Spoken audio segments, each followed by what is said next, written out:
બેસનના પુડલા તૈયાર કરવા માટે પહેલાં આપણે બેટર તૈયાર કરી લઈશું. મિક્સર જારમાં 1 કપ ચણાનો લોટ ઉમેરશું. પુડલા એકદમ ક્રિસ્પી બને એ માટે આપણે 1/4 કપ જેટલો રવો ઉમેરશું. સ્વાદ પ્રમાણે મીઠું, અડધી ચમચી હળદર પાવડર, અડધી ચમચી હિંગ અને 1 કપ પાણી ઉમેરીને બેટર તૈયાર કરી લઈશું. 1 કપ ચણાના લોટ સાથે આપણે 1 કપ પાણી ઉમેર્યું છે. એકદમ સ્મૂથ બેટર તૈયાર કરી લઈશું. બેટર તૈયાર થઈ ગયું છે. મિક્સિંગ બાઉલમાં બેટર ઉમેરશું અને ઢાંકણ ઢાંકીને 10 થી 15 મિનિટ માટે રેસ્ટ માટે મૂકી દઈશું.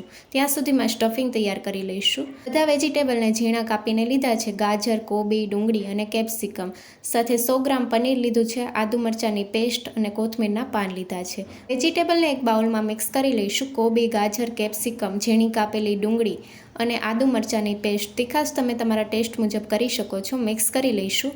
હવે 100 ગ્રામ જેટલું પનીર આપણે છીણીને ઉમેરશું. સ્ટફિંગમાં તમારે ચીઝ ઉમેરવું હોય તો તમે ચીઝ પણ ઉમેરી શકો છો. પનીર ખમણી લીધું છે. હવે કોથમીરના પાન, સ્વાદ પ્રમાણે મીઠું, અડધી ચમચી લાલ મરચું પાવડર, 1/4 ચમચી મરી પાવડર, 1 ચમચી ચાટ મસાલો, ખાટો મીઠો ટેસ્ટ દેવા માટે 1 ચમચી આમચૂર પાવડર ઉમેરીને મિક્સ કરી લઈશું. તમે સંચળ પાવડર પણ ઉમેરી શકો છો. એકદમ ચટપટું સ્ટફિંગ તૈયાર છે. બેટર ચેક કરી લઈશું. બેટર પણ સેટ થઈ ગયું છે અને બેટરની કન્સિસ્ટન્સી તમે જોઈ શકો છો. આ રીતની પતલી હોવી જોઈએ. સ્ટિક પેનમાં પાણીની છાટ ઉમેરીને ક્લીન કરી લઈશું અને હવે મોટા ચમચા જેટલું બેટર ઉમેરીને પાથરી લઈશું. ઢોસો પાથરીએ એ રીતે આપણે પાથરવાનું છે. થોડું ડ્રાય થઈ જાય એટલે સ્ટફિંગ ઉમેરશું. સ્ટફિંગને તવીથાની મદદથી થોડું પ્રેસ કરી લઈશું. 2 મિનિટ માટે થવા દઈશું.